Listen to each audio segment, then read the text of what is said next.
Been a while, hasn't it? I am not okay, but that's okay, and we'll talk about it. Hi, ADHD everyone, my name is Mr. Fruit, and welcome to the update video, the long-promised update video, and I'll get to why it took so long to actually start making that, but that's for later in the video. What the heck? It's great to see ya. It's been a while, hasn't it? I hope you're well.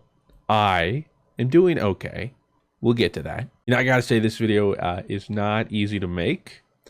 I'm going to try and be as candid and vulnerable and honest as possible, because that's always something I have wanted to do and strive to do on this channel. I was originally going to upload this video about 2 months ago when I started this break to answer any questions people might have, and as a holdover until my return,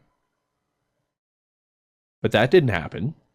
And it's been 2 months, so now probably more questions, and I know a lot of you are worried. I didn't want to worry you all. I didn't want that, you know, I didn't. Point is, I'm here.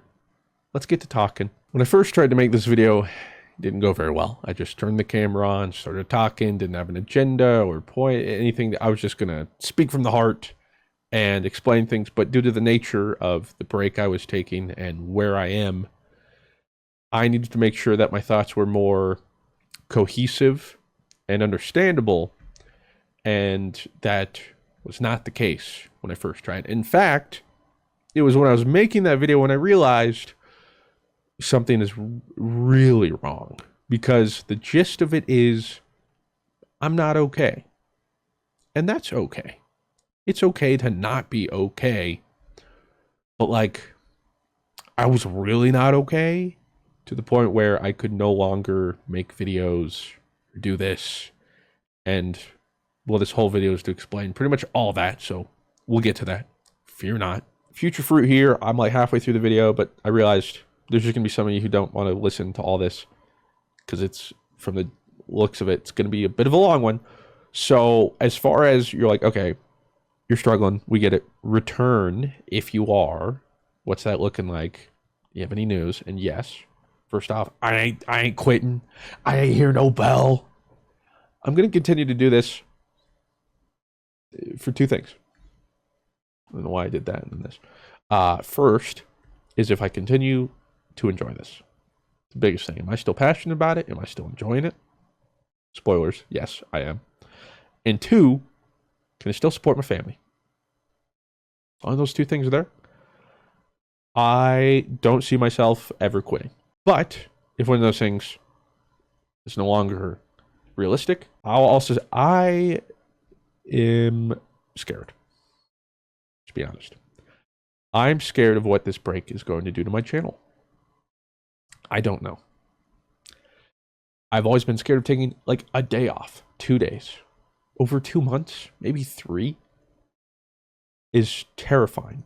And to make it even worse, it was unplanned, unannounced, and then this video didn't get out in time enough to like explain, so people just don't, maybe I disappeared, maybe I quit, they don't know. So I am scared of where this is going to put me. And I'm hoping when I come back, at the very least, that second one, you know, that this can still be financially viable, remains. And I think I'm confident.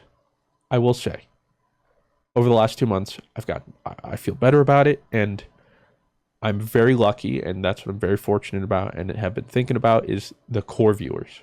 I don't want to talk about YouTube too much right now. I'll talk about it more later in the video, but we haven't reached new viewers for a while. We haven't been growing.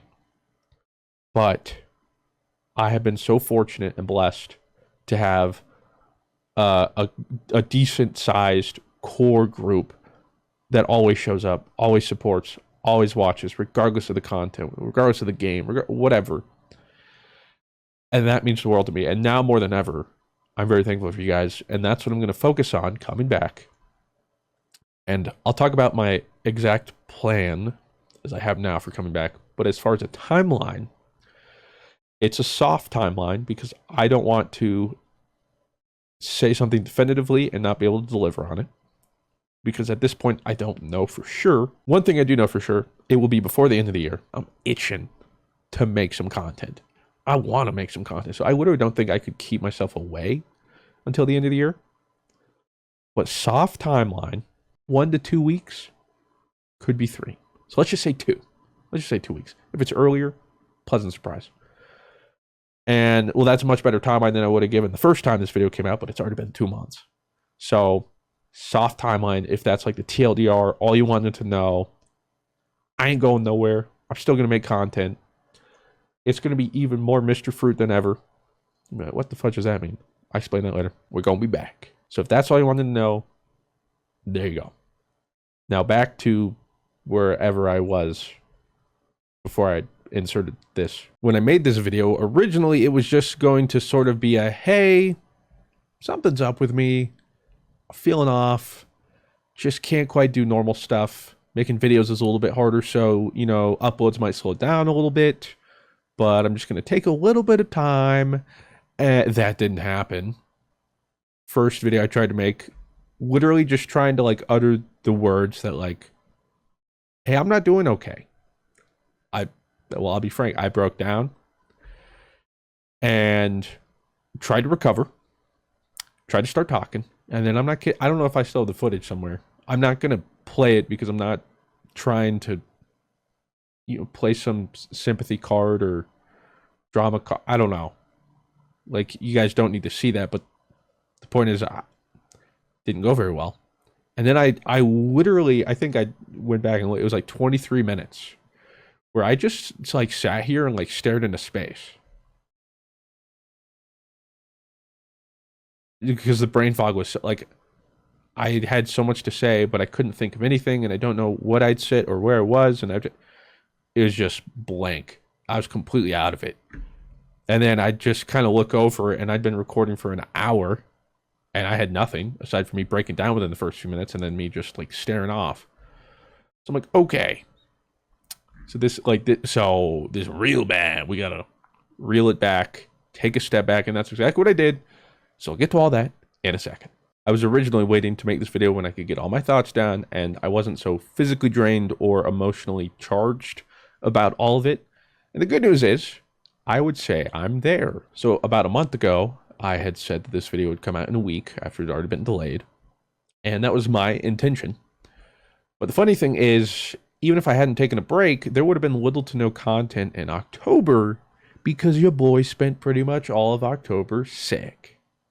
Which you might hear it as well right now, and apologies, but I really have been wanting to make this video and talk about it, and I'm at least at the point now where I can physically make the video, so that's a positive. The details aren't that important, but I started October getting some weird virus. It's like a 2-week thing, I don't know, wiped me out. I was like, that's unfortunate timing.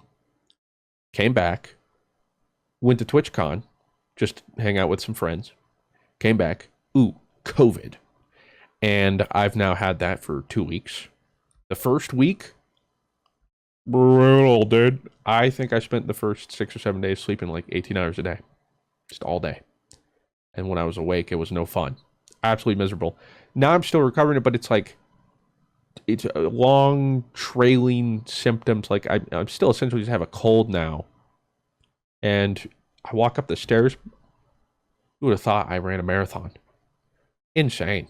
COVID got hands, bruh. I'll tell you that. So recovering from that, but that was like literally that was my October sin tweet or zeet or post, whatever it is these days. But yeah, so apologies on this coming out so late, but before I posted any content, before I did anything else, I wanted to post this update. This is important to me. Hopefully it's important for you guys, but you know, I even made a New Year's resolution for the channel that I wanted to do more stuff like this, more candid posts, giving you guys updates. And I did mean for this to come out earlier, and I gotta tell you, the fact that I haven't posted this too has been eating me up. I hate not delivering, which is why usually I don't tell you guys about stuff until I've done it, or it's happened, or it's happening, because I just hate not doing something, giving you guys expectations, telling you guys I'm going to do something and then not doing it. It's a pet peeve of mine. Hate when people do it. And so I tried not to. So the fact that this video is so late, trust me, not happy about it. But concessions had to be made. And that's a lot about what this break has been about. So let's start to get into that. So for what it's worth, I'm reading a lot about what I wrote down. And I would say my inner dialogue and narrative has definitely become a little more positive. So this break's been doing well. But why did I take a random extended break when literally the most of a purposeful break I've ever taken prior to this would be a handful of vacations I've taken in the last 9 years of doing this, which are like a week. And even then, before that, I always work extra so that there's videos when I'm gone. So really, it's like I work the same amount. And that's it in 9 years. So for there to suddenly be over 2 months, trust me, it's weird. I don't like it. Like, it's not what I wanted to have happen, but it had to happen. And it's hard because, like I mentioned, I've been doing this for 9 years. As a hobby, geez, I don't know, 12 or something, but full-time, 9 years, every day. But the one thing throughout all those 9 years that was a constant was I could always make a video. It doesn't matter what else was going on in my life. Even if I was struggling, even if I was a little bit down, I'll talk about some of the mental health issues you may or may not know that I struggle with. And the constant was always, I can still make videos. But that's when I realized this is different. Because I could no longer make videos. And that's just like a truth of mine. You know, like that's a pillar. And well, if I can't do that, what? The struggle when sharing this sort of stuff with you guys and mental health and all that sort of stuff is I can explain it to you. I can try to articulate it, but it's like this invisible wall that I can feel and I know is there. And I know how hard it is to struggle against whatever it is. But for you guys, that's all you hear. You don't see it. You don't feel it. And so it's really hard. And that goes for just like mental health in general. And I get it. It's hard to empathize unless you've really struggled with something. I relate it to my wife. She gets migraines. I never had a migraine. But I was like, oh, it's a bad headache. Right. I can imagine that. That's got to be tough. Until I got my first migraine. And then I'm like, oh, that's not just like a bad headache. Like a bad headache doesn't do it justice. And I would have never actually been able to put myself in those shoes until it happened to me. So I understand for some of you, a lot of this won't make sense, or, you know, maybe you think I'm just making it up, or well, there's all that sort of stuff. And you can sort of know, but I gotta tell you, as somebody that's gone through a lot of stuff, this has been the hardest. Now, as hard as I have tried to write things down or remember things or delay this to talk about everything I want to, I'm probably still going to miss some things or, you know, rant, and maybe it won't all come together the way I want it to, but hopefully the main points I want to hit and I want to come across, you guys will understand.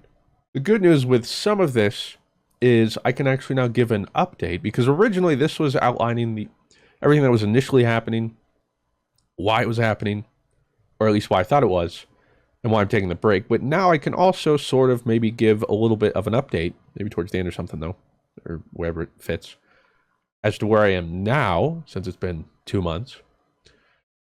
So that's positive. We like that. So let's start her off the rip with the physical health issues. So apologies if I'm not holding eye contact well enough. Sorry, I'm going to try and read what I have wrote down for the most part so that we can hit this in a timely manner. I've already been recording for 20 minutes and I've yet to start the doc. So you see why I wrote things down. Hopefully on the editing floor. And also hopefully you notice a little more energy in me. And like this video would have been so much more somber and sad overall, even just a month ago or 2 months ago. But I've been making progress. And so I'm not sitting here trying to play this up, right? 2 months ago, I wouldn't have been playing it up. But I want to be honest and open about where I am, but also what I'm struggling with. And so maybe I seem a little chipper, or maybe I have a little more pep in my step talking about some of these struggles. But I'm not trying to tug on heartstrings, play the world's tiniest violin. I just want to be honest with you guys. I know a lot of you will be able to relate, and I know that's important for a lot of you, and that's important for me too, is to share all this so that there are other people out there, because there might be some creators watching as well, some mutuals who are struggling with stuff like this, and you just don't hear people talk about this a lot. And so that's what I want to do. I want to talk about it, starting with the surgery and my chronic pain. So for those that don't know, I've been having jaw issues for nearly 3 years now, up until... Okay, TLDR.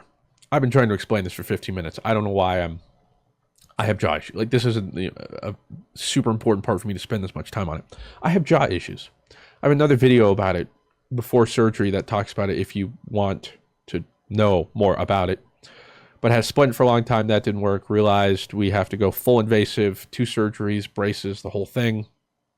So over summer, I had the first surgery, which is peanuts compared to the second one. The second one, they're surgically breaking my jaw. They're realigning things. And they're wiring my mouth shut for months. And I'm not going to be able to work for, how long, because I won't really be able to talk. Or what I'm going to be drinking liquids for 3 months. Point is, this first surgery was like, I was going to have to drink liquids for a week, essentially. Soft foods for the next, 2. I wouldn't be able to work out a little bit. Nothing compared to the next surgery. So I was like, At first, I was worried about that first surgery. And then I learned about the second one. I'm like, dude, first one did not go well. Now, the surgery itself went well. Physically, I've recovered. So far, the surgery is working. So what do I mean? I mean mentally. The mental strain that first surgery had on me was not good. I struggled. Really bad. And it was 4 days into liquids only, I had a breakdown. A mental breakdown. Okay. 4 days. My next surgery, I got to drink liquids for 3 months. Okay.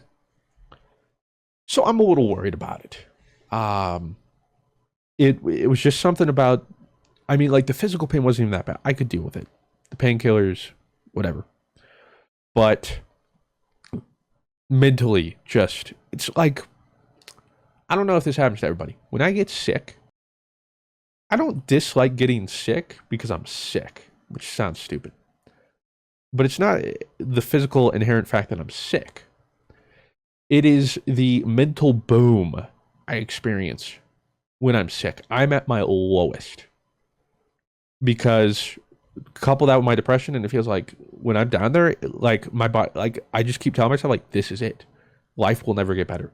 I will never recover. This is terrible. I feel miserable. How does anyone go on blah, blah, blah, blah? And the point is, I have such a hard time just telling myself, hey, we've been here. We've been sick before. And then we're fine. Doesn't help. I literally can't see outside of that moment. I don't know if anybody else is like that, but getting sick like that, it was like doomsday. And the surgery felt like that because I was so limited physically. I was still in bed. I had to lie around. And so the pain obviously didn't help, but only being able to drink liquids started making me nauseous. Things I wasn't able to get enough calories. And then on top of that, my Jehovah coping mechanism is food. I love food. And so when I need my default, whatever, plan F, ultimate backup plan, coping mechanism, it's always food. But I couldn't do that. And that was the breaking moment when I realized I'm feeling terrible. I could just go for some, I can't have anything. And I gotta tell you, you get sick of milkshakes real fast when suddenly milkshakes are pretty much the only thing you drink. So my mental boom was not great. And the pain now I'm having from the braces, is manageable, but it's just another thing thrown on top of everything. And then the second surgery, like, I gotta tell you guys, I'm scared. Not even about the fact that they're breaking my jaw, how I'm going to handle it the months after. And like, my wife's worried too, because she saw how bad it was. So I'm trying to do a lot of work with my therapist and stuff too to prepare for it, because I'm not looking forward to it. But that's just one of the physical things I got going on. And that leads me to this idea of volcanoes. Like, what? Volcano? Right. Stick with me. Bear with me. Everyone has something called a personal volcano. This is just like a metaphor or whatever, so just stick with me. You got a volcano, right? The base of the volcano, and then you got the top of the volcano where it erupts. Well, like any volcano, when the volcano is full, you erupt. Now, everybody's volcano is full of different things and how much those things take up. For me, a lot of it, food and body temperature. I don't like being hungry because, well, I just don't physically feel good, and also it makes me hangry. And I don't like being hot because also I'm just not me when I'm hot. So give me a Snickers. That's a lot of my volcano. But a lot of people is filled with a whole bunch of different stuff. But we go through our normal day, and our volcanoes aren't erupting because they're not full. They don't need to erupt. But add enough agitators, and suddenly it becomes fuller and fuller. So being sick, certain social situations, family emergencies, yada yada, blah blah blah, chronic pain, and your volcano gets fuller and fuller, and it gets close to erupting. And so that makes it easier for seemingly mundane things to set somebody off. You've experienced it. I've experienced it. You've seen somebody experience it. You're like, I don't know why I blew up at this, but that's just because everything else was already taken up, all your mental capacity, your personal volcano, so you erupted. Well, I've just had a lot of stuff going on, physical, mental, otherwise, and I think it's just been wearing me down, and it's permanently been filling my volcano because a lot of it hasn't been addressed or can't be addressed or whatever, and so I'm close to erupting all the time, and I've experienced this. And so things kept setting me off for this and that. I'm like, I don't know why, and it's frustrating. But that's just it. My personal volcano is like at its limit to start the day. I'm already at critical, And one of the worst offenders for me has been the extreme fatigue. And I'm talking like chronic fatigue. And again, it's one of those things where it's like, oh yeah, I've been tired, or I've had to take a nap. My brothers and sisters in Christ, if you have had chronic fatigue, you know how miserable it is. And it has been. Now, part of that is because of my autoimmune disease, Hashimoto's, thyroid. Fatigue plays into that, and they also won't medicate me for that yet because it's a whole other thing. My levels are normal, even though I'm completely symptomatic, but, whatever. But I don't just hit like an energy lull where it's like, oh, I get a little weep in the afternoon as well. No, I hit an immovable energy wall. Just boom, dead in the water. I ain't moving. And it, like, to the point where just like existing is tiring or tough. You feel like it doesn't, I'm not tired. So like the way I describe it is like, I'm not tired. My soul is tired. That's the best way I could sort of describe chronic fatigue. Like it's miserable. I wouldn't wish it upon anybody. Because if you've experienced it, again, And the thing is, the frustrating thing, I do everything you're supposed to, and every doctor tells me blah, blah, blah. Like, I drink plenty of water. I work out. Most of the time, I'll get to that. I try and eat well. I try to get sun. I always sleep enough. Like, it's all those, like, do you do this? Yep. I'm still tired, doc. It's just never enough. So couple that with everything else I struggle with. And, like, it's literally just hard to make it through the day. And this extreme fatigue has been going on for seemingly about a year now, at least, that I can remember, where it was just like, man, I've always had some energy issues, but the last year has just been unbearable. And like I said, speaking of exercising, working out, I haven't been able to really lift weights for almost a year now. And a large part of that is the extreme fatigue. I'm at my lowest muscle mass since working out again, 6, 7 years ago, constantly. And it's not my choice, and I don't like it. Now, I wasn't completely inactive the last year, though. I continued to do low output, steady state aerobic exercises, which require very little energy to just start and to continue to do, and you can just sort of go through the motions.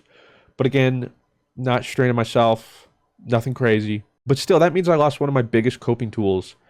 And what I failed to realize is I never found a replacement for that either. So I just wasn't working out, which is a big boon for me. I do it for a lot of reasons, but mentally and physically, it makes me feel great. I mean, it's an escape for me. It lets my brain wander, which is important because I have a really hard time not like hyper-focusing and tunneling, so my brain's always going. It obviously releases endorphins. I mean, there's all the studies that have proven all the, actual physical science stuff too. And the problem for me was it wasn't a lack of motivation. It was energy. I'd get into the gym, but I literally just could not do anything. In the same way that it was just tiring to just exist.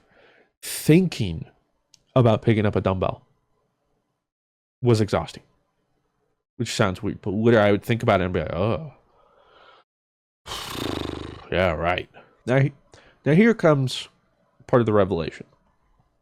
I had some suspicions and thought maybe it was long COVID. Nay, my friends, it was burnout. I didn't fully understand burnout. I thought it was just, somebody's sort of come disenfranchised with their work. They've just been working too much. They're burnt out, tired of it. Maybe they just need to change a page or, reinvent themselves. Whatever.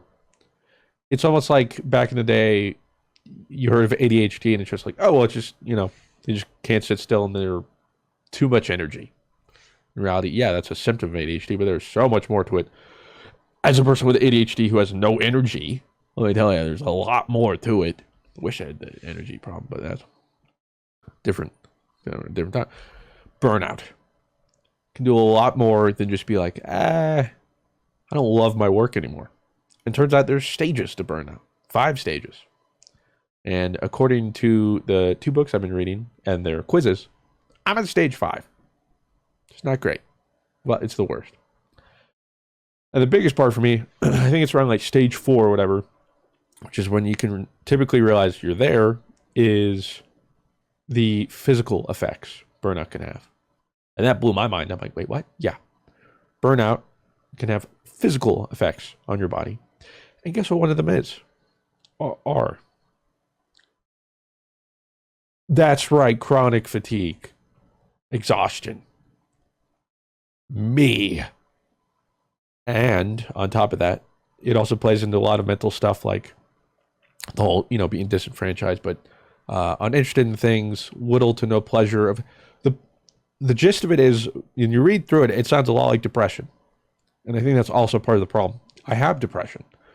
So I didn't realize my depression was getting worse from something else. I thought maybe it was just my depression. But instead it was burnout feeding into it, fanning those flames, making it worse, on top of the other things like the exhaustion and whatnot. So it just didn't even occur to me for the longest time that, hey, maybe it's burnout. And looking back, it all starts to make sense when I tell you about what happened around a year ago. So very few people know about this. In fact, aside from the people that were there and like my parents, I don't think anybody really knows. I haven't really talked about it. Last year, we had the second ever Fruit Summit 2022. And we made a video covering family food. Is that what we called it? I don't remember. But in the first Fruit Summit, we did a Hot Ones sort of spin on Family Feud, doing hot wings, blah, blah. You guys loved it. So we're like, all right, we got to do a sequel next time we do Fruit Summit. So we did that video. All the hot wings, you go down. This time we were doing like a trivia show. If you go over to that video, randomly, mysteriously, halfway through the video, I just disappear. And my wife takes over. She takes my spot. There's a little bit of text, sort of very vaguely saying, hey, I had to excuse myself. My wife stepped in. Really appreciate it. Don't want to talk about it. Enjoy the rest of the video. And I didn't want to talk about it. And that's because I didn't owe you guys an explanation. That took me a while to realize too. It was personal. I didn't want to share it. But I do want to share it now. I think I'm ready to share it. And I think it's important because, again, I think it starts to paint a picture about everything that's going on. So, midway through that video, we had to take a quick break. I think I was like, I gotta take a break. I went to go get some milk. And originally, like, you weren't like, we weren't gonna ban anybody, but we're like, try not to drink milk, whatever, like, try to embrace the heat and the challenge. Because, like, part of some of the rewards was was like getting some milk. But I was like, guys, no meme, we gotta take a break. I gotta get some milk. Like, I think I'm dying. Which is weird because we were not up there in heat. We'd done the hot one video sort of thing before, and I handled all the heat. I mean, like, but like, I got through it and it wasn't miserable. We weren't even like halfway through these hot sauces. And I'm like, I'm struggling. I can't think straight. I'm sweating. So I was like, yeah, I gotta take a break. Go to drink some milk. Okay. I don't feel great, but let's get back to it. Let's finish this thing out. Sit back down at the table, and I lose it. I just break down into tears. At first, I can't blame him. Everybody sort of laughed. And then they're like, oh, wait, no, he's not. Like, this isn't a bit. He's losing it. And I was. Had a full breakdown. Everybody gave me some space. Very nice. All completely understanding. Again, I cannot thank them. Like, it's times like that and how they handled that and supported me the rest of the summit that really shows, like, I got some good friends and it meant a lot. And also why I didn't edit that video. It was like a real PTSD. Like, I put the footage in Premiere to edit, and I broke down. Like, it was like I was there again. I couldn't see it. I don't even think I've seen that video in full. I had to send that one off. Right, I'm like, I literally cannot do this. And I think what it was is, in a weird way, the hot sauce, like, broke down all my defenses internally, mentally. And so all that heat brought up all the stress and anxiety and expectations and burnout, blah, blah, blah, blah, blah. There's a lot to unpack, let me tell you. Nothing, boom, like a tea kettle, and then I lost it. I was broken. And, for the rest of the summit, I didn't really make it. The only thing, there's like 3 days left. Some other people made some stuff, but we essentially canceled a lot of stuff. And the only thing I ended up doing was the Fruit Master video at the end. And that was hard for me, I gotta tell you. But we did that. I couldn't do anything else. I just wanted to be around some friends and not be on or whatever. A lot of the Fruit Summit and Problem 2 was the expectations I set for myself and I put upon others, including you guys as viewers, and I just struggled to manage that. I sort of tried to, like, take a vacation in, like, January or whatever, February, to, like, reset a little bit. But what I didn't realize is, like, it was much more than that. And looking back, that was, like, the burnout. And that was when I should have stopped and fully addressed it had I realized what it was. And if I did, I don't think I'd be here where I was. That was earlier stages of burnout where, like, oh, okay, I can course correct. And, like, we can get back on track. Let me just take some time. But instead, imagine you hit burnout, but then you continue to push yourself for a year straight. That's essentially what I did. And so it just became harder and harder and harder because around that time is when the exhaustion hit. I stopped working out. And so that's why I was like, oh, maybe it was COVID from Fruit Summit, even though nobody else had COVID. So I didn't really have an explanation. But again, burnout. And it makes sense. And it makes sense that I was already burning out because for the past year and a half of that, and you guys probably know on this channel, I talked about my struggles and, the post Among Us fall that had been weighing on me. So I'd been struggling with that for a year and a half. So yeah, like, I think that was burnout. And that's where it should have been assigned. Be like, hey, let's step back a little bit. Let's work on that. Let's heal. But I didn't. And not knowingly. I wasn't pushing knowingly. It's not like I was like, oh, this is what I should do. Nah, I'm going to push through it.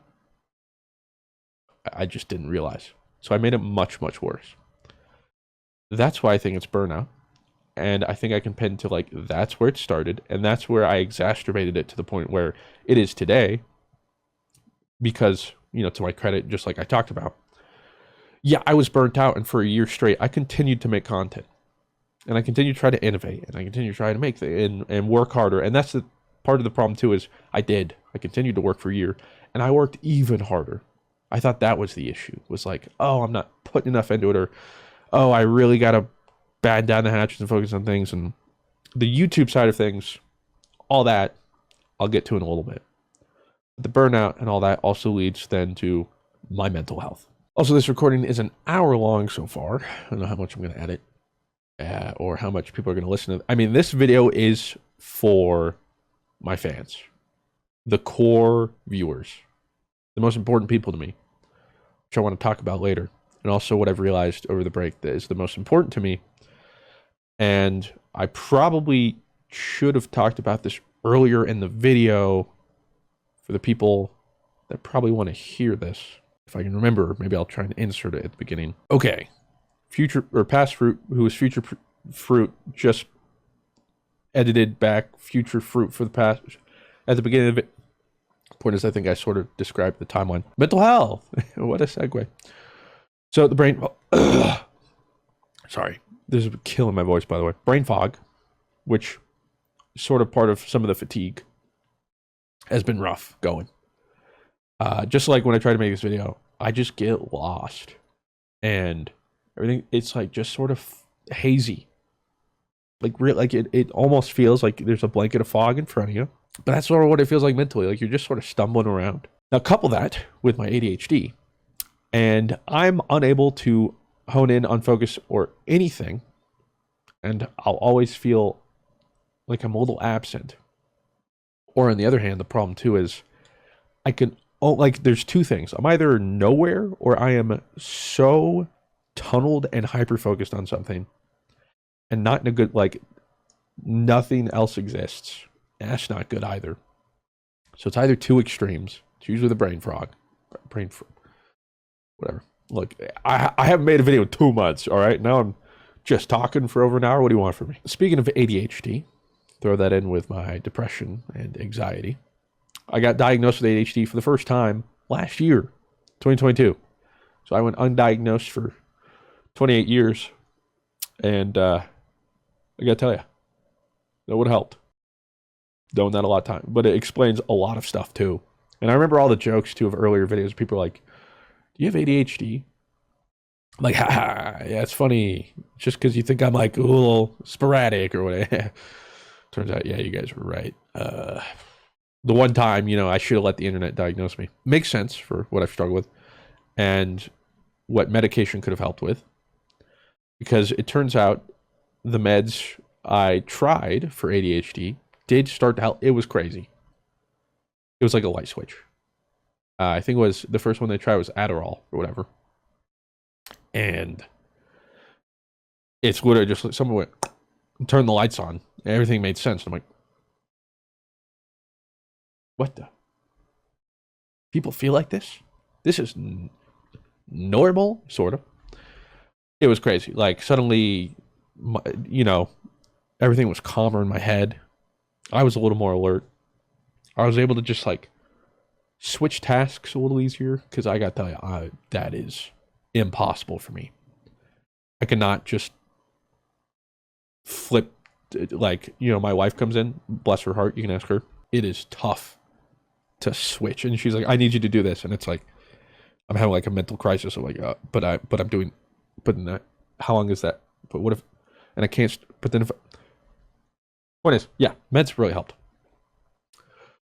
But wouldn't you know it, I end up getting some very serious but rare side effects to the point where I first went to the urgent care after X amount of time because I thought my throat was closing up. It was that bad. I was trying to endure it for the longest time. It was pretty miserable. But that's how much the meds helped. I was like, I can endure this. Until literally got to the point where I'm like, I don't think I can breathe. So, whoops. Now, the thing is, we've tried about 6 different meds Essentially all the stimulants, because that's what Adderall is. It's a stimulant. I've essentially tried every stimulant out there almost, and almost all the same side effects. At the very least, all seem to give me like the throat stuff, which is like just not doable. So it made it impossible to continue those medications, which is so frustrating. I was so distraught because imagine I finally seemed to find an answer to so many problems, but I can't take it. We tried to take some other meds alongside it to try and eliminate the side effects. Didn't really help. Plus, a lot of that stuff you're not supposed to be on. Like I was trying to take, you're not supposed to be on for an extended period. So like it wasn't even, a long-term solution. Not to mention before that, the like 10 SSRI medication, the amount of meds I've tried and gone through, staggering. And so it was just so defeating when I felt like I finally found something and I can't use it. So it's just frustrating because for the most part, it seems like I know the fix. Yeah, if I could take that, but I'm unable to. Now combine that with my depression, which I've been open about more for a long time, as well as my generalized anxiety. That's just a lot going on. And a lot of it feeds into other stuff. For the past 2 months during this break, I've been completely unmedicated. And I feel like that's made it worse too, I gotta tell you. Because a lot of it seems to like feed into the other stuff. A lot of like the ADHD symptoms will flare up or trigger, like the depression or other stuff. And they all just feed into each other. I'm on new meds. We're trying some non-stimulants, which originally I didn't want to do because I had so low energy. An appealing part of the stimulants as well was like it gave me a little boost because I needed it. But after figuring out burnout and like, hey, if I can solve the burnout, maybe I'll get some of my energy back. Which means if I can still get all the benefits aside from the energy from non-stimulants, maybe that's the answer. Now, so far, we'll see how. I'm like 2 days into this one, so hard to say. Fingers crossed. I don't know. Maybe we'll find an answer in non-stimulants. Either way, though, that's a tiring rat race. Let me tell you. So with all those and depression, like a lot of the symptoms, gives me little interest or pleasure in doing things, which is already tough with ADHD because I'll get like choice paralysis. And if nothing interests me, I can't choose anything. And then they all feed, and it's just a never-ending loop. Lack of overall motivation, and specifically to like confidence in myself, because I've just been cranked up to 1,000 recently. Imposter syndrome, all that kind of stuff. And like I mentioned, ADHD makes it impossible to really find something to attach to if I can. But then the problem on the opposite spectrum is if I do finally find something, I hyperfocus. And it's not like a life hack hyperfocus, like, ooh, you want to get into the flow state. No, it's destructive. It's like, this is it and only this. We got some mood swings. Yeah. Well, just the littlest things could set me off into anxiety and panic attacks. And I think a lot of that's sort of like that volcano I talked about. My days are all over the place. The morning could be like, man, today's a new day. It's starting off nice. And then the next 2 hours, I'm like, everything is doomed. I hate everything. And then a couple hours later, I'm like, oh, well, we're making a cut. And then a couple hours later, it's like, everything's miserable. I hate everything. All over the place. Speaking of the mood swings and anxiety, I've recently gotten a couple panic attacks, which didn't happen before. Just heightened panic. In fact, there was a dinner I was going to go to meet with the Twitch CEO and some other streamers around here. I didn't go. Paralyzed, panic attack, like right before, and those suck. Let me tell you what. And again, I think that's a symptom of all this other stuff. Like, I think if I solve that, I think I'll solve the panic attacks. YouTube, my mental with YouTube. Oh, let me tell you, my mental with my YouTube. I no longer feel confident with what I do. I question why anyone would want to watch my content, which is weird because at other times I'm putting the most amount of work into recent videos, and I'll even finish the video, whatever, and be like, this is a good video. I make good stuff. And then it goes live, and then it's like,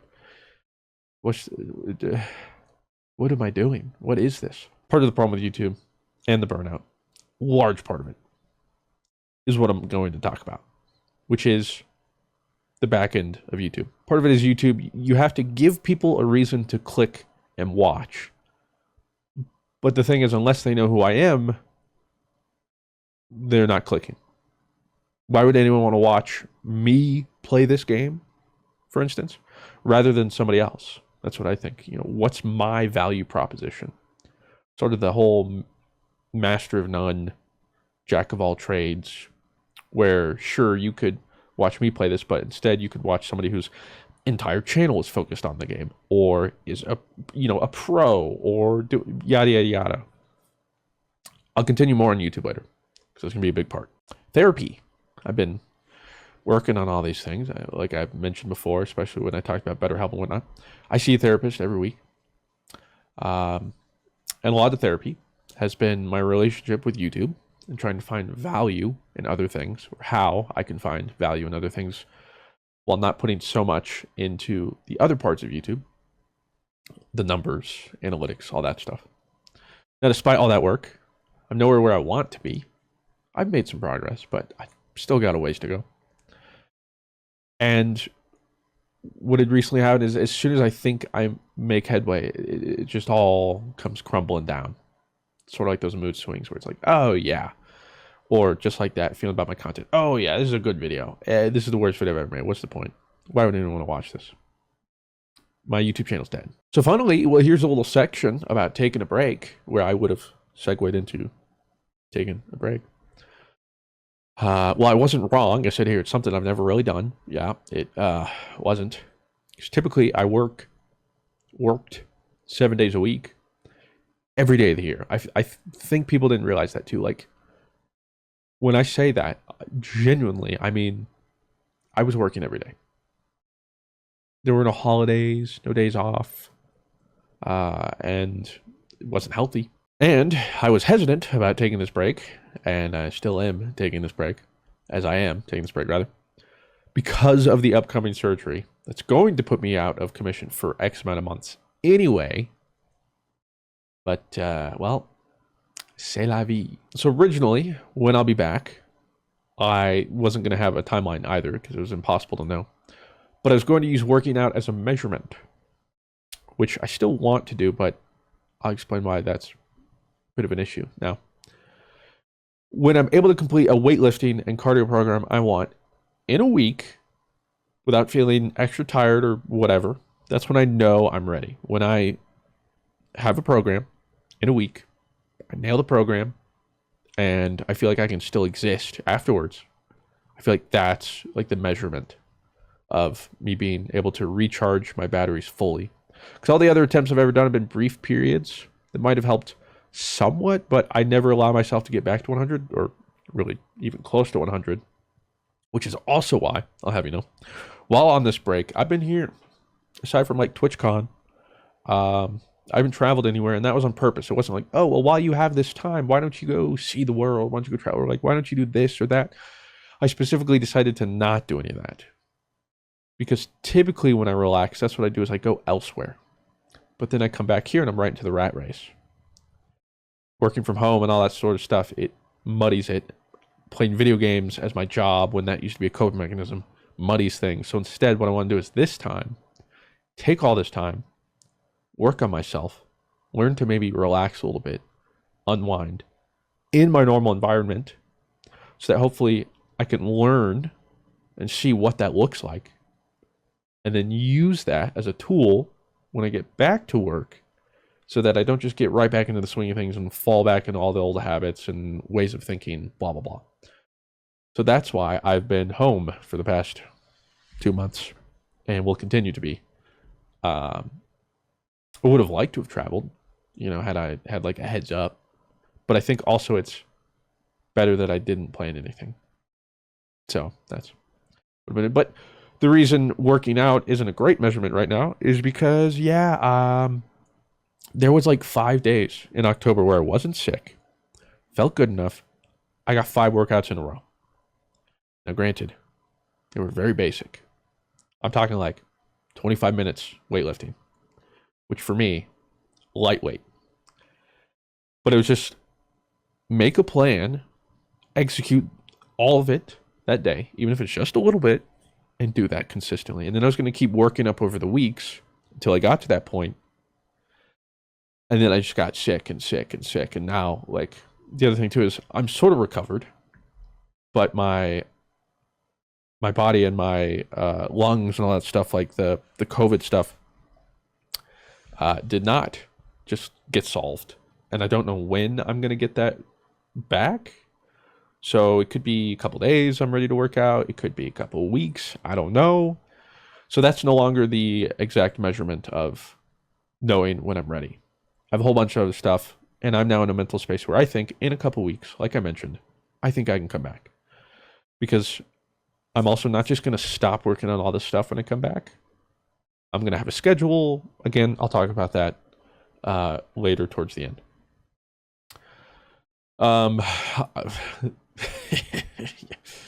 Sorry, Past Fruit.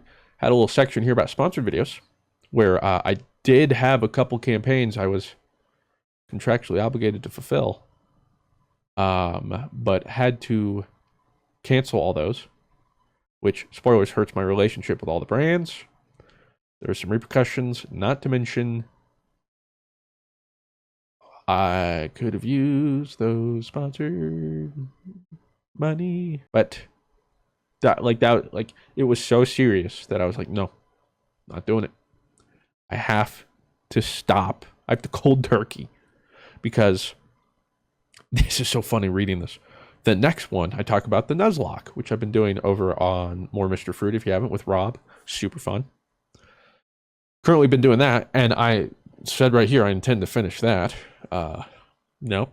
Because again, I had some revelations after writing this. Streaming. Said I might stream occasionally. But I'm approaching it with no expectations. I'll do it when I want and what I want. It'll be probably a little lower energy, not for the purpose of making a video. Now, these reasons, it is nice to have chat to talk to. YouTube does get lonely. That is one thing when I do want to try and stream a little more. It's nice to interact with you guys. So, if you want to do that. Twitch allows multi-streaming now, so maybe it'll be on YouTube. I don't know how that... I'm not worried about all those details yet.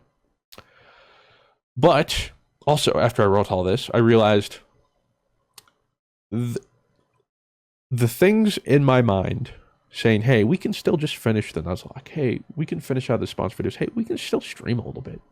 We're not coming from a healthy place. We're not coming from this will help us heal. This will help us recover. This will help us recharge. And it was important because typically I don't acknowledge that. But I identified it this time. And I had to say, no. We're going full break, full stop. This, like, if I'm going to take the time to recharge, then I got to go the whole way. And I got to make sure I do. And so that's what I did. Pulled back completely. Which is also why, like, you didn't really, like, it seemed so sudden because it hit me when I tried recording this video.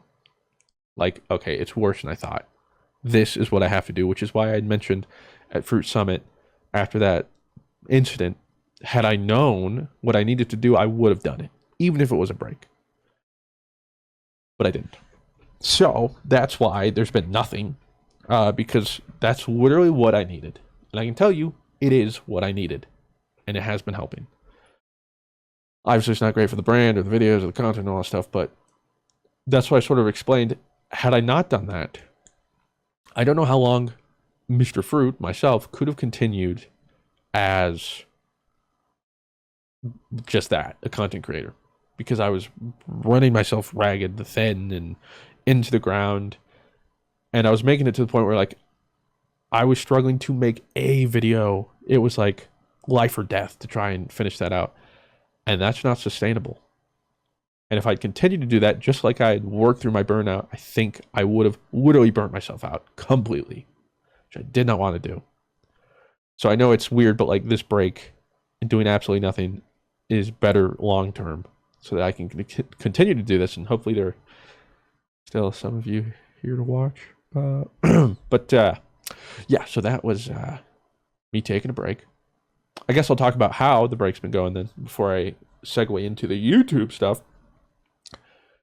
Um, Up and down, sort of how I mentioned with like the mood swings and stuff. Some days, I'm feeling like, wow, this is really working. This isn't working at all. October specifically was a struggle because being sick all that time, it felt like I was squandering the time or wasting it or like not being able to utilize it in the best way. And a lot of problem I've had is feeling like I have to get the most out of everything. Everything has to be productive. And I think I've talked about this before. But it was like, I'm taking this break. Everything I have to do has to be careful and calculated. But what I realized in September, what I did for most of September, was the opposite. It was, okay, don't try and metagame this. That was why it was like, man, I'm taking all this. I should be traveling. I should be doing this. I should have thought I need to. No, not good. I'm trying to literally slow down. Let my brain chill. Try to not do that. And so instead, most of September, what I did was I wanted, one, to prove to myself I still love video games. And it's not a matter of like burning out on video games itself. And so I tried to show myself I can enjoy video games outside of content creation because it gets so muddied. I think I've talked about this before. Once it becomes your job, you're playing a video game. It's like, why aren't I recording this? I should be recording this. Should I be making content out of this? Ooh, maybe I should, or I'll feel guilty. Oh, well, I should be streaming this. Blah blah blah. Makes it so you're no longer just playing video games. So September, that's why I also turned off the streaming because otherwise it would have been like, oh well, I'll just stream this a little bit. No, none of that. Just play video games. Play something that sounds fun and enjoy it for yourself and don't do it for content. So I played Cyberpunk when 2.0 hit and the DLC. Chef's kiss. Bro. Talk about this some other time. It isn't important to the video at all, but yeah, hot take, but maybe top 5 games all time for me. Since the 2.0 rehaul and the DLC, which the DLC alone, what a banger. What an incredible game. So that was fun. And that also, I was like, dang, I'm just having fun playing this game. I'm not recording. This is great. I played a lot of League, which I know to some of you might be like, well, that doesn't sound like you're healing. Why are you hurting yourself? It's actually a lot of fun. Played with some friends, a lot of friends. And I finally decided to, I was like, hey, I'll try and climb. Made it to Emerald. Started Bronze this season because I haven't played in forever. And for those that don't know, Emerald is a new league they made in between Plat and Diamond. So I went through Bronze, Silver, Gold, Plat, and then I hit Emerald. Then I stopped. That's what I was like, okay, I've been playing too much. And I think I'm good. I feel good about that. But that was fun.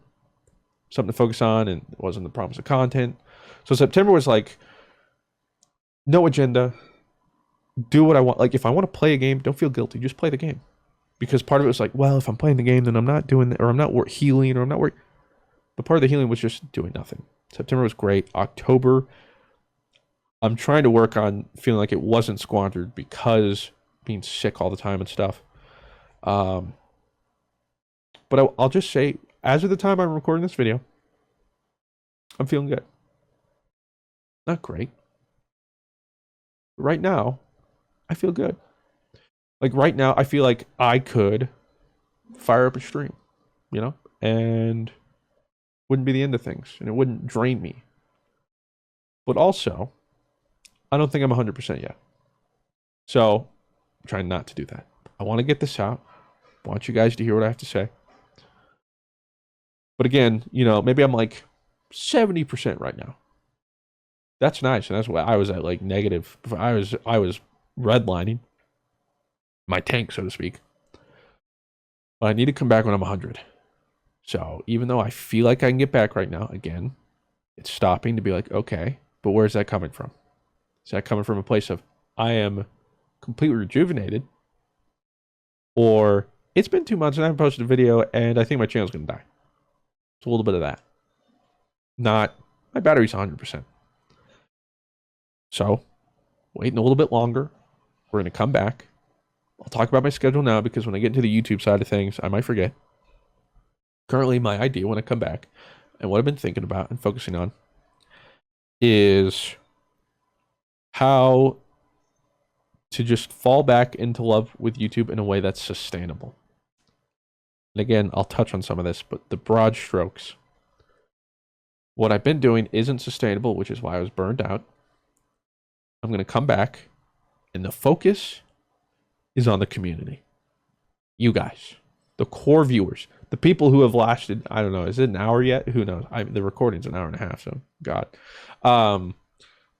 The people watching this video, the people that care about what I'm talking about right now, the people who have missed me when I've been gone. And I got to tell you, I've been absent and trying not to look at too much stuff, but the Reddit posts I've seen, or I've gotten some emails. There was one about, she told me about her husband who was road tripping through Colorado and called her and was just excited to be in the same state as me and talked about it. My videos, like, I don't want to mention your name for anonymity, but just know I read that email. If you're reading this or watching this, that really meant a lot. That made my day. Reading that stuff, just seeing the support, or all the people who are like, yo, for Miss Fruit, you know, I just got the TTT playlist on. We're rewatching old content. That all means the world to me. And when I'm coming back, that's what I'm going to focus on. Because screw the noise, right?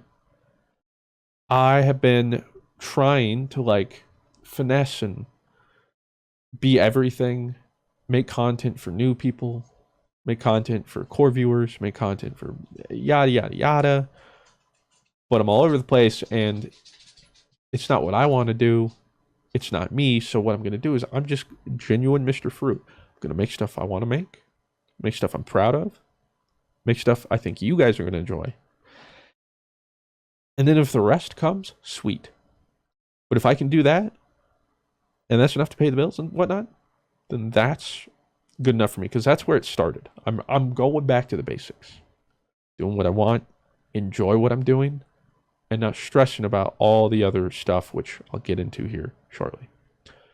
So my idea currently actually is, think of a video I want to make the video, edit it.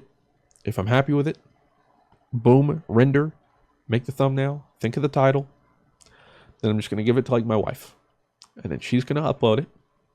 I'm not going to look at the analytics. I'm not going to look at my dashboard. I'm not going to look at it. I'm not going to change the thumbnail. I'm not going to change the title. None of that. I'm going to put it out there. Something I'm proud of and I think you guys will enjoy. And then I'll get her to share comments with me like the day later or whatever of some positive ones. Yeah, I'm cherry picking. But right now, that's what I want. All I care is, and that's when I get the most gratification, is seeing the core viewers be like, this is a great video. Hey, this is really good. Hey, this is one of your best. Hey, I really enjoyed this video. That fuels me. And I don't want to stumble across some other comments right now that are negative Nancy's, right? Like, I made the mistake of randomly finding a comment because I got a YouTube Studio notification, which I haven't in like 2 months. I didn't even think I had notification on it, but it was like some comment, and it was actually from like Rob. So I was like, oh, and it was like some GG over easy thing. So I just clicked on it. I was like, oh, what is he saying? I saw his comment, but then there was a comment right below it that was the most recent, of course, and it was like, man, 2 months without an upload. I don't think Mr. Fruit recovers from this, not gonna lie. You know that spiral I was talking about? Yeah. That was like the little voice in the back of my head being like, see, vindication, I was right. It's not a good day. So I need to get to a point where seeing stuff like that doesn't send me down a spiral. But right now, that's not the focus. Right now is get back to the basics, enjoy what I'm doing, and seeing you guys enjoy the content, like the blindfolded video I did, playing that rhythm game. It didn't pop off necessarily, but that was a video that I want to do more of. Now, granted, it might not be like literally like that scale because that took a lot. But that video specifically, I had a fun idea. I did it. I felt good about it. And I was proud of that video. And then the reception from all of you echoed those sentiments. And that was like bliss. The video wasn't doing that well when it first came out. But unlike other videos at the time, I was like, you know what? This doesn't bother me. Because I'm just proud and happy that people are enjoying it. And the reception is so nice. So that's just what I want to focus on when I come back. That's the rough idea. We'll do that for a couple weeks or whatever while I'm just get back in the groove of things. Hopefully the views are, I'm literally going to try to avoid any views. So hopefully they're doing all right. And, you know, the channel's still going to, that's the Mr. Fruit we're focusing on. My personality, the videos I want to make. I'm not going to try and metagame it. If I have an idea, cool. But we're just going back to the basics. That's what I plan to do when I return. Now on to the specifics of YouTube. By the specifics of YouTube, I mean the nitty gritty, why I got burnt out on YouTube. So funnily enough, at the time I was writing this was like relevant. But there's this Mr. Beast Jacksepticeye drama. If you saw it, there was a video where somebody was doing like a lie detector on Jacksepticeye. And I can't remember the whole thing, but point is, I don't want to butcher it.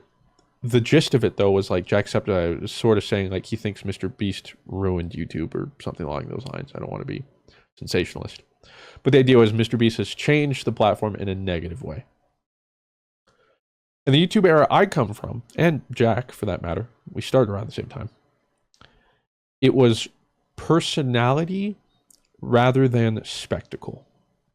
You know, if I had when I started YouTube, I would say the YouTube meta era was personality. And right now, I would say it's spectacle. My content, the personality focused.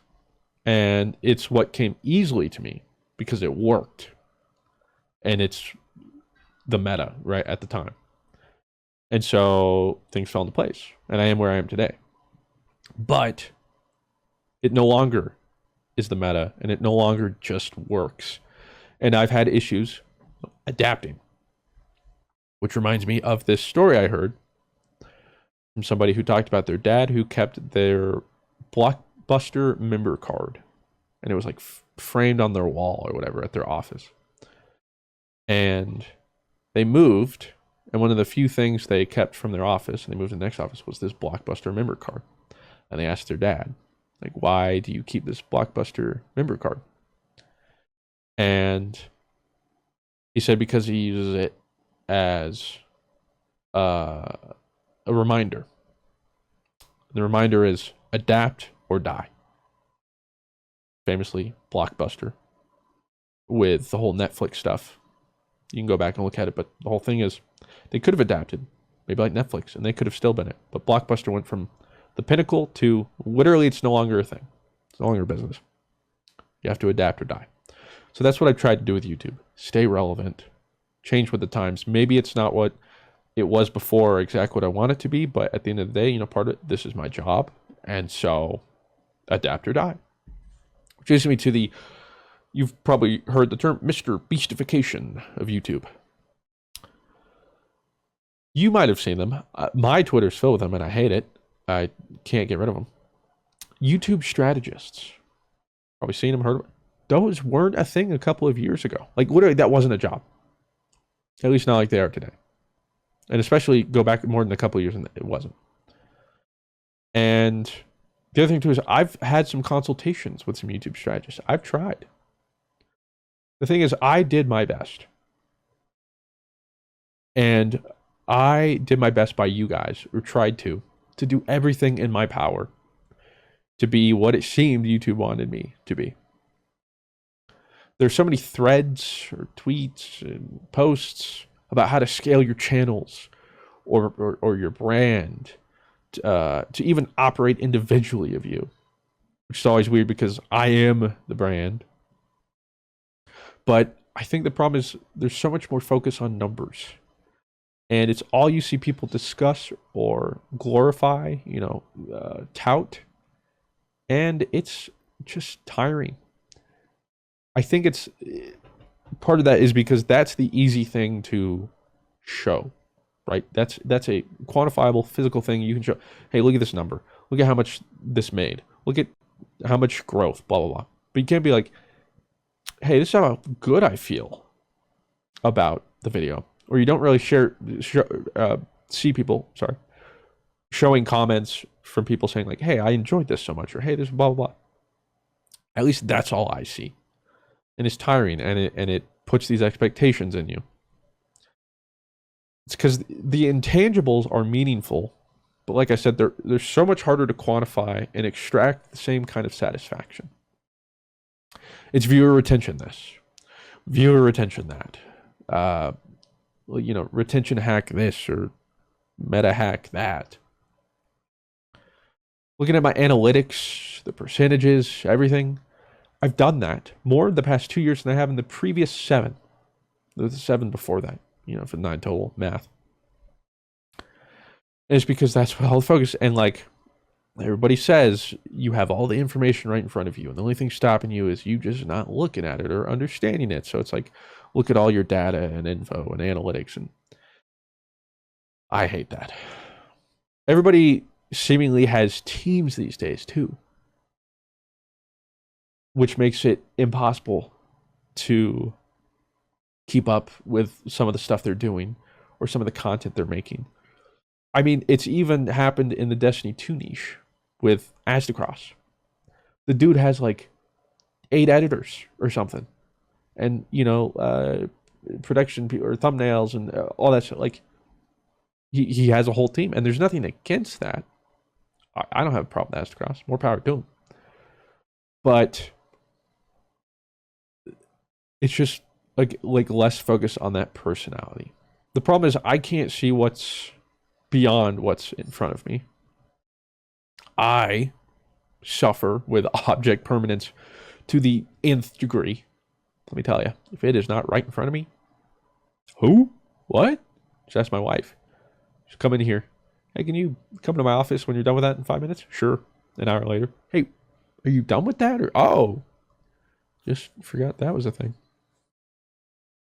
I forget or lack the ability to step back and look at other things or juggle other things, and majority of that is issues with my ADHD, which is why I'm also hoping eventually I can find meds that actually help with those symptoms. Because it might sound weird, but it literally makes it like impossible. It's this vicious cycle of needing to find somebody to help with my workload, to help free up time, but I can't find time to find those people, so no time gets freed up. And it feels impossible to find these people because I'm so anal about, things, and my project is, it feels like my baby, and giving up control and blah, blah, blah. And I've become more picky about what my content looks like than ever before, that even when I get editing help, I'm editing the edit. Like I edit their edit. And in doing so, save no time. So, a whole bunch of that. I'm my own worst enemy at times. Because like I said, my ADHD can be a blessing at times, but it's a curse. I have so many ideas, but also the inability to act on almost all of them. At times it feels like self-sabotage. I want to do things, but I can't. The amount of notes I have or things I've written down for myself that I come up with and I want to do, that I want to do, but I never act on them. I can't. It's ironically too, it's the newer ideas that are so hard to jump on because it's just like switching my frame of thought, and it feels like a big project and it's so overwhelming, and I don't know where to eat it. Like how do you eat an elephant? A bite at a time or whatever. I can't do that. There's got to be other people watching this that can relate with this.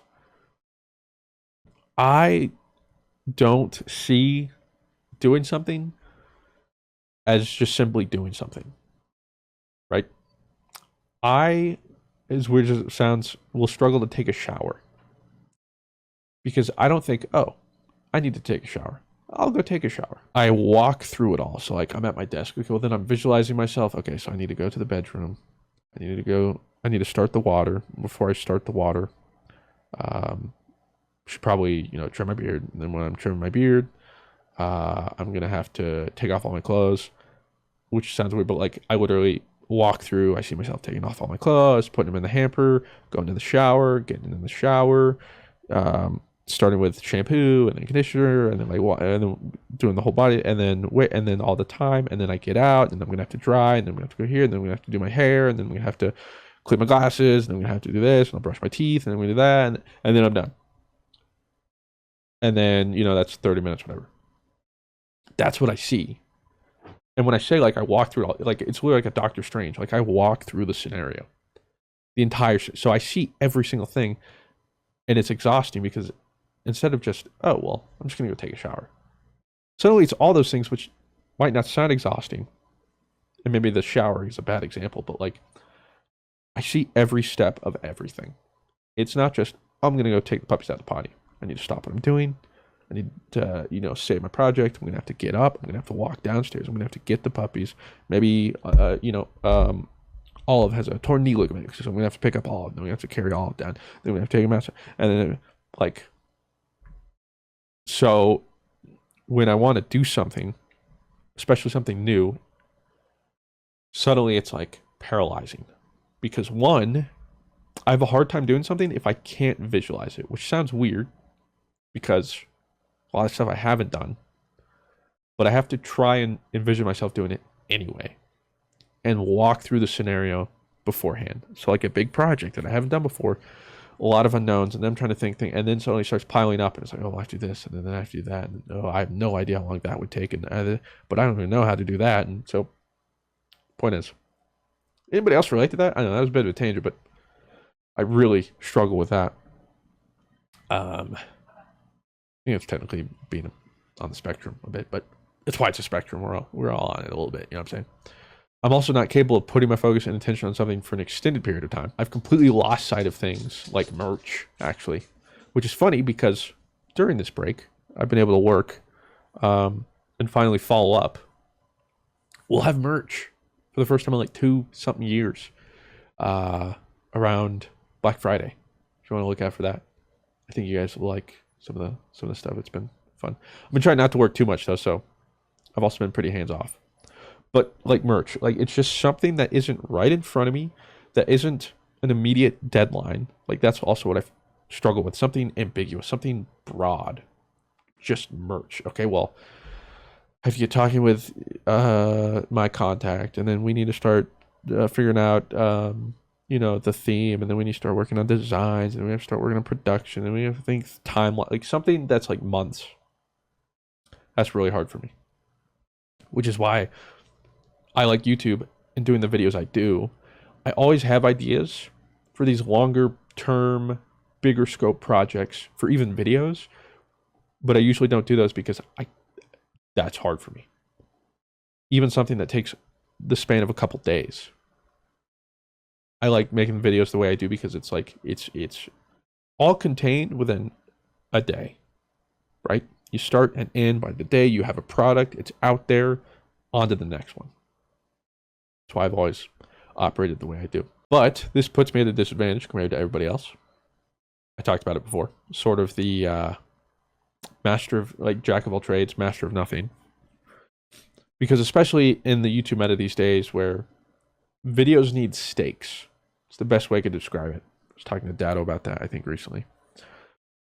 But the best way to describe YouTube videos that also seem to do well and reach thing is the video needs stakes. Something, and it can be something as simple as like a punishment or a challenge or something like that. But I can't compete against people who speedrun or do crazy mods or challenges or just play one game because they're so much more focused and I'm so much more broad. I jump to so many different places that viewers don't know what to expect. And it appears that that's no longer an appeal to most people. And I'm just saying broadly as like YouTube audiences. Now, the thing is, for my core audience, which again mentioned why I want to focus so much on it, is because that appeals to some of you. Like a lot of the core viewers talk about, that's why you watch me, is because I jump around everywhere. And so what I'm trying to focus on is make videos that I want to make, and they'll find the viewers who want to watch it. I might jump around everywhere. Okay, well then immediately, yeah, okay. People who just want to watch one thing, that's not for them. And so don't make the content for those people. Or try to appeal to them, because it's just not going to be their thing, right? Part of it is when I think I've finally found something I enjoy, I'm bored and move on to the next thing. Even if it's quote unquote beneficial. See Among Us. But that's part of the ADHD I just can't help. And I've talked about this before. Probably tired of hearing it, but it's like, I will like something, I'll hyper focus on it. It'll be sick. I'll have all these ideas. Oh, I think we can do this. Oh, this is going to be great. I could see myself that. Then the next way I wake up and I never touch that game again. Or thing. It doesn't have to be a game. Just anything I enjoy. It's also just so frustrating. But I'm trying to learn to work with that, knowing that that's how I approach things. Like, there's a lot of games I'll play. I'm like, ooh, this will be fun with friends. Oh, this game's sick. And I've stopped telling them about it. Because I know as much fun as I'm having, and as much fun as we will have, for maybe a brief period of time, I will get bored and leave them, and then it's happened. They're like, "Bro, where'd you go? What'd you do? What do you mean?" You know, think like Blue and Paragon. But there's been countless examples, even like my old non-content friends, buddies, all them. So it's frustrating just because it's like I can't even share some things because I know that I don't want to let them, like, it'll be money they spent, or sometimes it'll be like, yo guys, hop on this game, it'll be fun. So like, yeah, sure, let's play tomorrow. And then by the next day I'm like, okay, well, I'm bored. I'm on to the next thing. Bye. So again, learn to work with some of that, and I hope some of the ADHD med, the non-stimulants, do end up working for me and do end up helping with some of that stuff, because like, as much as I've tried to work on it, spoilers, it's just sort of how my brain is literally wired. So the next part, interestingly enough, I want to talk about the dream team and the extended dream team, all those. I've said it before, but man, I wish we chose a different name. I mean, I didn't really realize I was choosing the name at first. Definitely probably wouldn't have been the dream team. But it's no secret, a lot of you enjoy the content with my friends.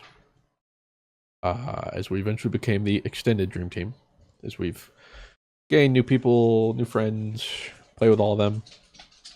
But for me, it's always, not always, but sometimes, been a struggle, and certainly recently, where it muddies what I think of myself, and I'll convince myself that nobody cares about me, and they're only here to see my friends. I'm simply a vehicle to show off everybody else, which is true for some people, and that's okay. Like, some people do. It's just like, hey man, I just like the group videos more. And that's fine. But what's not fine is myself telling myself that, like, hey, nobody cares about it. Nobody like it always just feels like all I ever see is, oh, X or Y is my favorite person. And that doesn't mean they don't enjoy the content, but like, I just take it personally, which I'm trying to work on. Part of it too is people and times have also changed. You know, me and the boys, extended dream team. It's been, well, since the dream team, like 8 years. And a lot of time, a lot of us are just doing different things. A lot of them are just busier. A lot of us, we're just not interested in the same games. Some just aren't really doing content anymore. And a lot of it is like, it's impossible to schedule. Yeah, by far and away, that's obviously, or honestly, the hardest thing is trying to schedule with everybody. It's a nightmare. But part of it is I've never wanted to force anyone to play or do stuff. I wanted them to play and join if it just sounds interesting or fun to them, because that's what makes good content, and that's what makes it fun to play with them. And that's what makes it feel like I'm just playing games with friends. It's not work. Because that's something I never wanted the dream team to feel like. I wanted to just be a group of friends who play sometimes, and there's some content from it. But it's not a content group and that's why we are there. Like, even if we weren't creating content, I think we'd still all be friends, and we'd still play games with each other from time to time. It's not exclusively, we're not like a boy band or whatever, like created specifically. No, it's just people came and we played, and it all just happened organically. And that's always what I wanted to keep it. That friend dynamic. I didn't want to make it feel like we're just, coworkers. But part of that means there are just less videos or group things we're doing because, again, we want to keep it, people want to do it rather than people, should or feel obligated, or I don't want to make anybody do it. So that's just the reality. Like, usually if I ask people in the group to play a game, it's because I think they specifically will enjoy the game.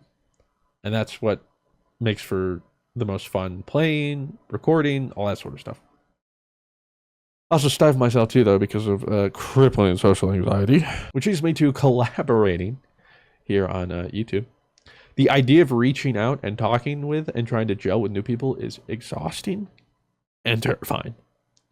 And I'm sure some of you can retweet. You're not alone. Preaching to the choir. I can't even manage to stay in touch. I feel like I'm maintaining my current friendships and relationships. Which, again, there's a lot of reasons for that. But it would be nice to have people I worked with frequently who did YouTube like I did in a similar way. And were passionate about it because I could feed off that and take advantage of it. This isn't a dig at anybody in the Dream Team. It's just part of the Dream Team. And as I'm sure most of you know, a lot of them are like streamers.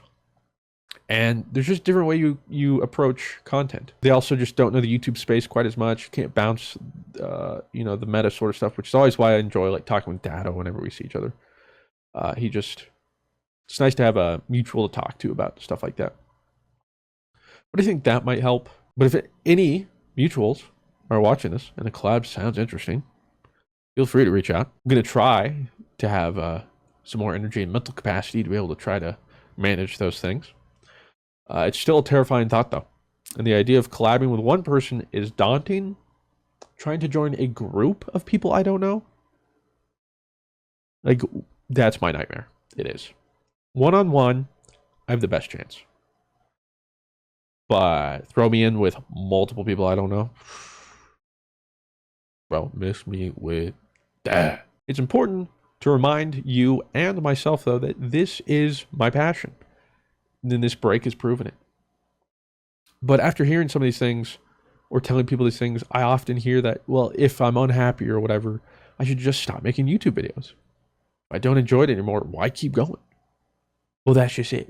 It's a misunderstanding. I still love making YouTube videos.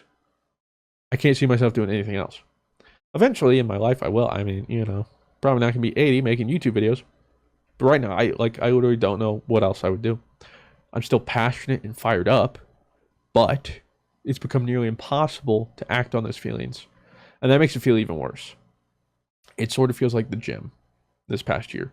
I want to work out. I'll get there, but I can't. And that makes it worse when I'm there and I want to do something, but I can't. And it's the same thing with these videos. I want to do things. I want to make videos, but it's so much work just to do one thing, to make one video. And that makes it feel all the worse. How I naturally operate and create content, like I sort of outlined earlier, just doesn't fit the mold of YouTube as well anymore.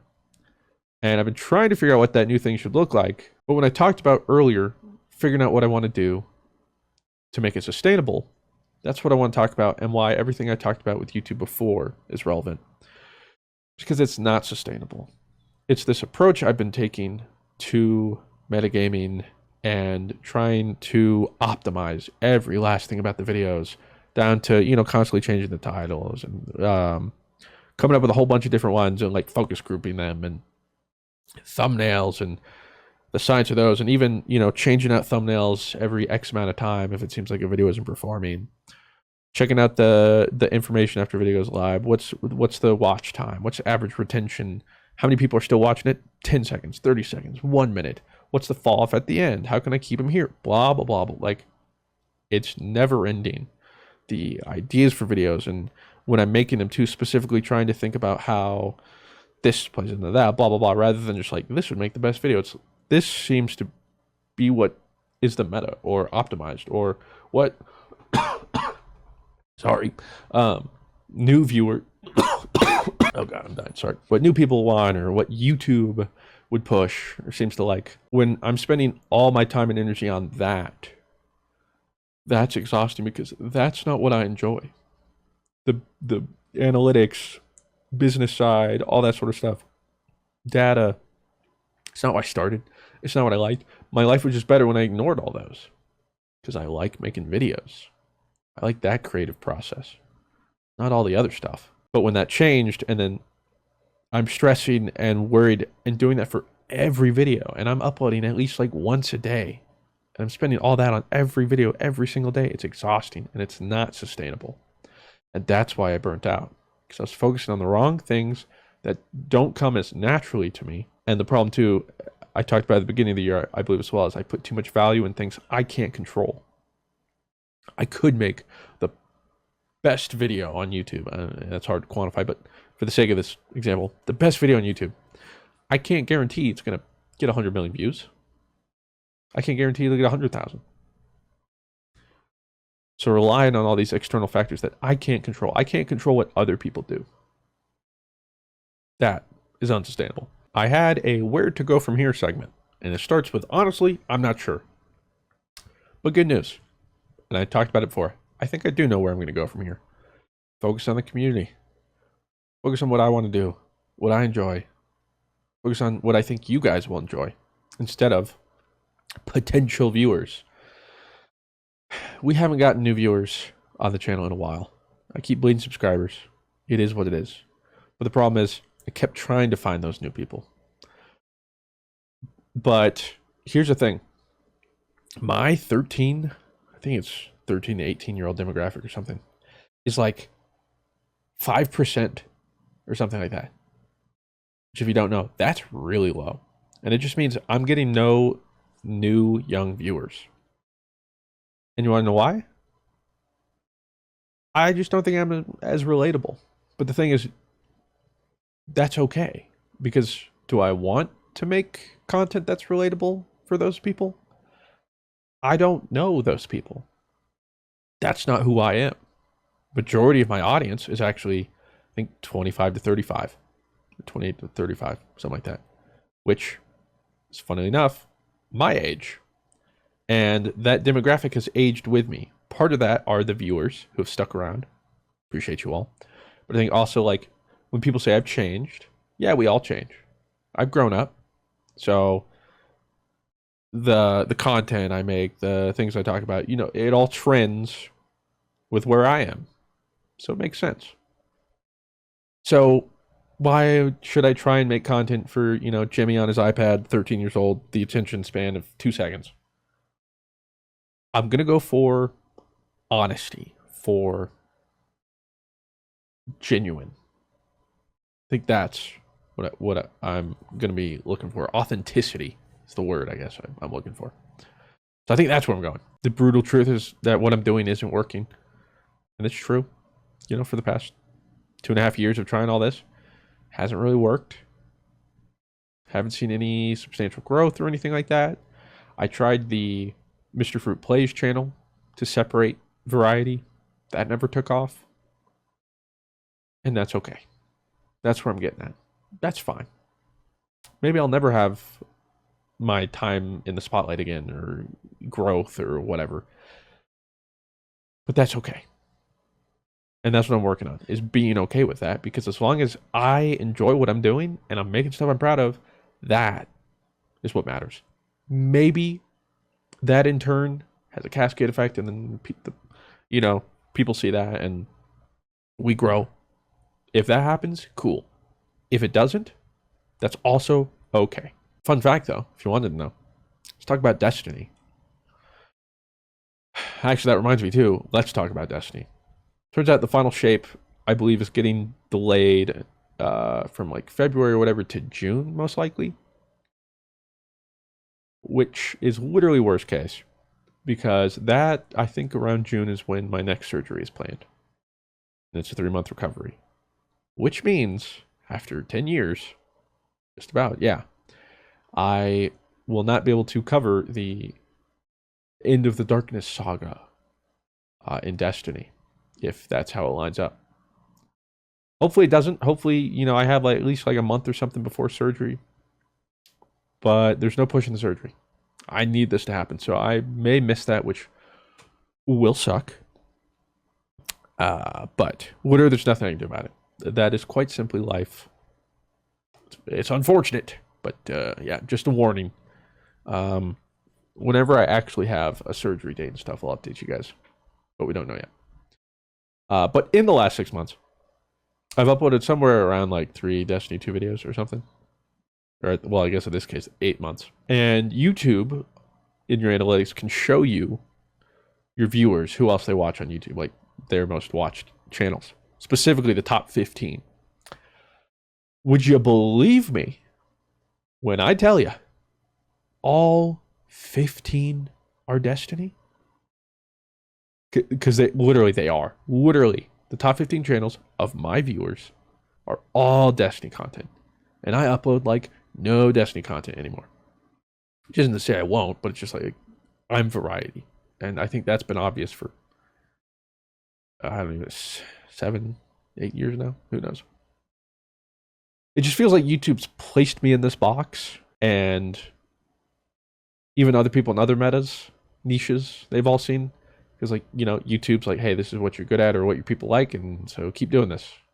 And you tried something new, we don't know about that. Which goes more to sort of, how Mr. Fruit plays, wanted to separate the variety. It did not.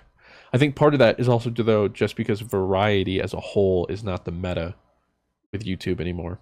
And it's harder for YouTube to know who to serve variety content to. The biggest problem with that was that started making me doubt myself the most and ask, like, do I really know what I'm doing? I feel like I should be able to succeed on YouTube, or like I feel like I should be able to make a channel that should do well. So maybe, I am the problem. Maybe I am not good enough. Stuff I'm working on, positive self-talk. It has been over 2 hours. So however long this video ended up being, if you made it the whole way, thank you. You're insane. Hopefully this answered a lot of questions, or at the very least, you just got some insight into where I am or where I have been. I feel like I didn't even flesh out as much as I wanted to. But again, if I can't even do that in 2 hours, there's no way. I don't think I'd ever be able to talk about everything I want to talk about, because I'll always forget something. The main takeaways, the approach I've had to YouTube about trying to be what YouTube wants me to be, or what I think it wants to be, and appealing to all these different people, just doesn't work for me. I just got to be who I am. Make the content I want to. Make the content that is Mr. Fruit. And if that's not widely appealing anymore, so be it. But as long as people like you enjoy it, that's what matters to me. The core community. And that's what I'm going to focus on. I'm going to focus on you guys. I cannot thank you guys enough and tell you how appreciative I am. We're going to be taking it back to the roots. I'm going to be just focusing on doing what I love. These past 2 months, while I'm not 100%, have 100% helped and are helping. I hope to be back soon, to the next couple weeks. If I'm not, don't murder me. There'll be a reason. But I'm hopeful. I have had a lot of stuff on my plate that maybe has somewhat affected the content inadvertently, but physically and mentally, I've had a slew of challenges. And coupling that with the burnout has just worn me thin. But I'm sort of glad I waited to make this video, even though I wanted it to be there to answer questions at the beginning, because it would have been a much different video. It would have been a lot more negative tones and notes, and instead I'm coming from much more hopeful. Like, I wasn't sure about this, but even if this hurts the content, it's now more sustainable for me to be able to come back when I do and continue to do what I love while I feel better about it. And I was scared of a break, especially if the break didn't help, but it did. And that makes me happy. Hopefully I get some meds and stuff to help rein some of the other things in. But I look forward to hearing your thoughts, seeing what you guys have to say. All the love and support has been phenomenal from what I have seen, and that meant the world to me. When I come back, there will also be the Nuzlocke. We'll be finishing with Rob, so look out for that on More Mystery. If you haven't already, you can catch up now. I'm adding this little part in towards the end because I guess it works since I'm talking about the Nuzlocke and the other channels. If you did or didn't know, we have the Mr. Fruit Uncut channel, which you may or may not, like I said, be aware of. It's a channel. I repurposed the old Minecraft channel that, rest in pieces. But over there, I started posting VODs and uncut versions of the videos that were going across different channels, but mainly here because a lot of people just like to see more stuff, more of the gameplay. So if it was a highly edited video, I put the longer form, like unedited gameplay footage over there for people to enjoy. I want to continue to do that when I get back. I'm trying to figure out, it sort of seems like it was cannibalizing the main channel though, where people were just foregoing the main channel and then just waiting for the uncut. So I need to figure out how to hopefully make it have some value so that you'd want to watch both. Something to note though is there will probably still be some content that goes there that just doesn't go on the main channel, that doesn't have a place, like some obscure indie game let's play, like a roguelike that just doesn't make any sense to be on the main channel, but I like those games. So I played it anyway, and so like, I don't know, there's like 3 hours over there if you want to go watch. There's already a lot of those over there if you want to check those out. Something I'm being careful of along with the Nuzlocke and stuff is to not put too much on my plate. Even just having the Nuzlocke run while I'm doing the main channel is a lot, and I think I very easily bite off more than I can chew. That includes the VOD channel, the Uncut channel, and whatnot. So hopefully finding a way to have, balance acts all of that somehow. Maybe get somebody to help me with the VOD channel. I don't know. I don't really know what I'm going to do, but just wanted to add that in there that I haven't forgotten about the VOD channel. It was just impossible. Like, I literally didn't have time while doing the Nuzlocke before. There just was not time to do that. So hopefully I'll find a way to juggle all that. Also, before I forget, I never plug it, but I want to try to start to, as well as focus more on it, is our Discord, discord.gg/housefruit, if I'm not mistaken. Hopefully there's a link that works down in the description. I want to try and use it, like I said, as a place more to be able to interact with you guys in the community, or ask about ideas, get feedback, or even just see what you guys are thinking or talking about. I don't know.